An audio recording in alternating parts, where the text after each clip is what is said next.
Today we're here to test two new cameras. One's the new Panasonic Lumix G7 and the other one is Fujifilm X T10. Now, I'm real familiar with both of these camera product lines. As you can see, I have several Fujis and I have a couple of Lumixes, and of course I'm shooting with a Lumix GH4, a GH3 and a GH1. Both are 16 megapixel sensors. The G7 is micro four thirds versus APS-c.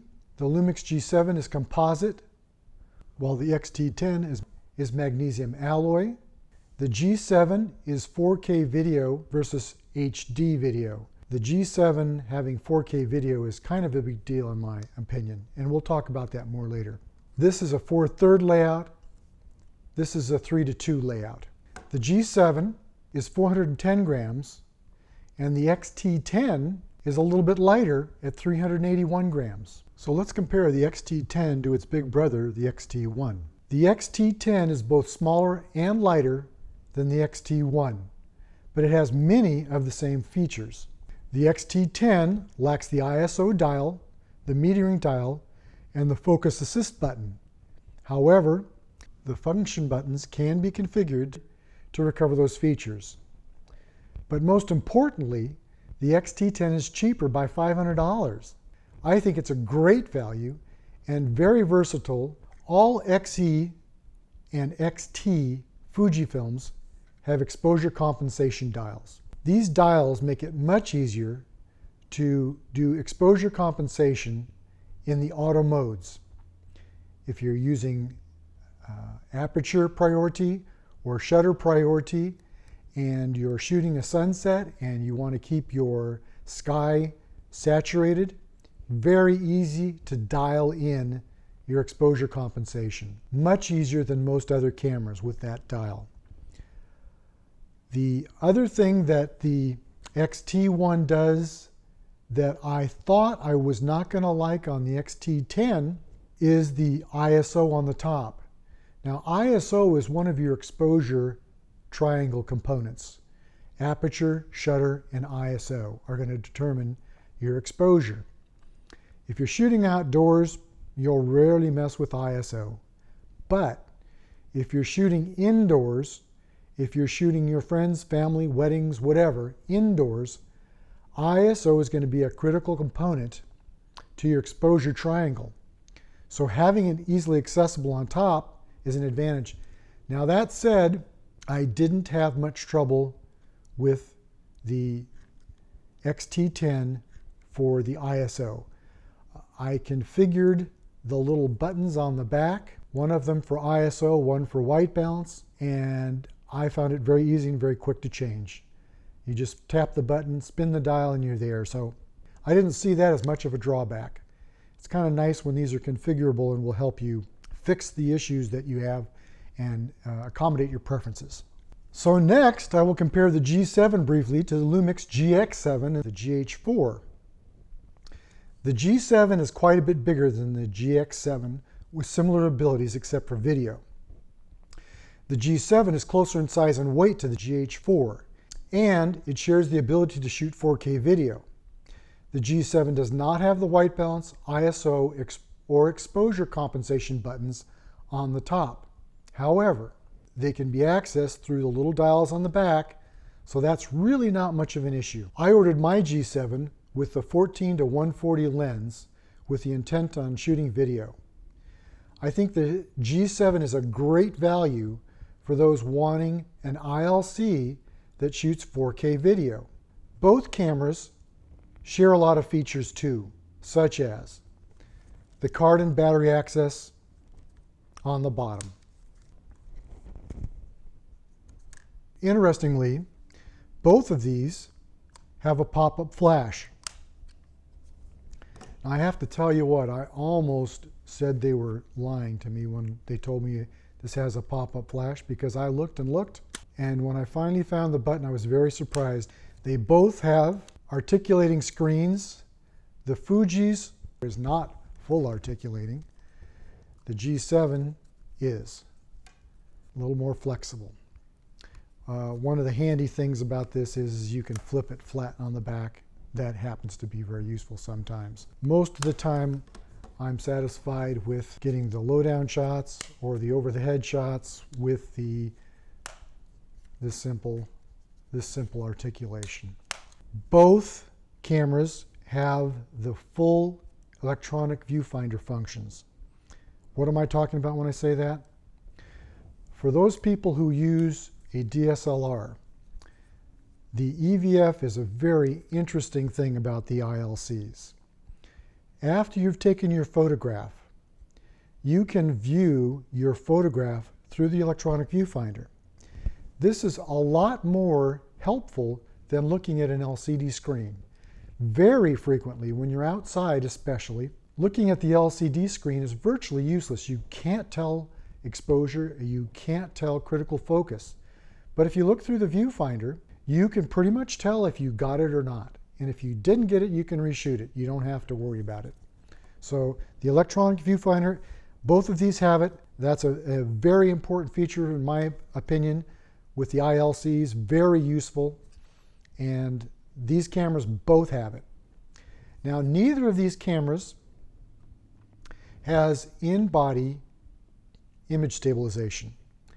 They both rely upon the lens for image stabilization. That's not necessarily a bad thing. I've used the Panasonic Lumix lenses on the Olympus bodies. I think I like the in-body image stabilization as well or better. You can't use them together, by the way. The image just kind of waves around. You can't get it to stabilize. So you need to turn off one or the other. If you use a lens that is not image stabilized, however, you have no image stabilization. Focus on these is both very fast. They have done a great job improving it. The Fujifilm X10 was brought out with a very much improved autofocus system. Now, one of the things I really need to say about Fuji, I have gotten updates on a routine basis from Fujifilm for my cameras. It's very nice to have a 2 or 3 year old camera, and while you're updating your firmware on your new camera, you can also update the firmware on your older cameras. So the X-T10 has now the same fast autofocus as the brand new X-T10. So you don't lose anything by buying one of their models, their upper end models, when they release a new model, which I find, since I spend money for these things and I don't like my cameras obsoleted, I find that very useful. I find that very much appreciated. Last couple things I want to discuss is the shutter sound. I really like the Fuji. Now you're going to be able to see, you're going to hear it. I'm going to put it up kind of close to my mouth here so you can hear the sound. That little beep is a focus confirmation, so you can hear it beep before you hear the shutter release. That's a really nice sound, and it is changeable. You can make it into a like-a-like swish. You can make it into a little more of a click, and then the third sound is the one I have. A little bit in contrast, the Lumix is a little bit noisier. You hear the focus confirmation. It's a little bit noisier. Certainly not offensive. If you need quiet, look at the electronic releases and pay attention to whether or not the sound is sufficiently loud to be annoying. So, which one's better? They're both outstanding. The G7 is an incredible value. A very high percentage of the features of the GH4 with the new 4K video at a much, much lower price. And it has a lot more features that a more consumer-oriented shooter would appreciate. I would have to say that if you're going to shoot a lot of video, the G7 is the way to go. Now, it only has a micro four thirds sensor, but shooting video, that has as much of a plus as it is a minus. I think you will be happier shooting with micro four thirds with a little more depth of field. Getting shallow depth of field with micro four thirds is not impossible. You just have to work a little harder at it. The larger the frame you shoot video with, the shallower the depth of field, and the more you better know critical focus, because it's very easy to get it wrong. Full frames, a whole nother step above. Very difficult to get critical focus at large apertures. For a still shooter, especially if you're going to blow it up quite a bit, the APS-c sensor has some advantages. The Fujifilm lenses are absolutely outstanding. I think they're probably the best value on the market. People don't realize this Fuji is actually a very large company, and Fujifilm builds the huge lenses that go on broadcast television cameras. So they are really quite good at making lenses.